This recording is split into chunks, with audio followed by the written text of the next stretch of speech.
પાટણના રાધનપુરમાં ઠાકોર સેના દ્વારા જનતા રેડ કરાઈ છે। રાધનપુરમાં દારૂના અડ્ડા ઉપર ઠાકોર સેનાના દરોડા પાડવામાં આવ્યા છે। સંખ્યાબંધ જગ્યાએ દરોડા કરી દારૂનો જથ્થાનો નાશ પણ કરાયો છે।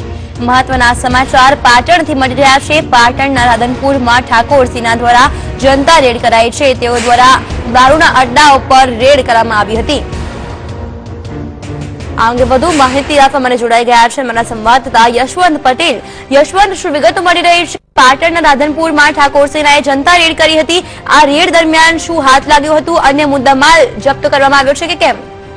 જી ચોક્કસથી જી જણાવી દઉં કે પાટણના નોરતા ખાતે વ્યસન મુક્તિ કાર્યક્રમને લઈને એકવાર અલ્પેશ ઠાકોર આવ્યા હતા। તેમણે કહ્યું હતું કે જો 26મી જાન્યુઆરી બાદ પણ કોઈ વ્યસનને લઈને અડ્ડાઓ ચાલુ રહેશે તો તેમાં જનતા રેડ કરવામાં આવશે। તેને લઈને આજે ઠાકોર ક્ષત્રિય સેના દ્વારા 200 થી 300 જેટલા યુવાનો આજે રાધનપુરના 2 થી 3 જગ્યાએ રેડ પાડવામાં આવી હતી। તેમાં દેશી તેમજ વિલાયતી દારૂઓના અડ્ડા ઉપર જઈને દરેકે બોટલોને નાશ કરવામાં આવ્યો હતો અને તેમજ દરેક જગ્યાએ જઈને જગ્યાઓને સળગાવવામાં પણ આવી હતી। જોકે ઘટના સ્થળે આ બધો બનાવ બન્યો।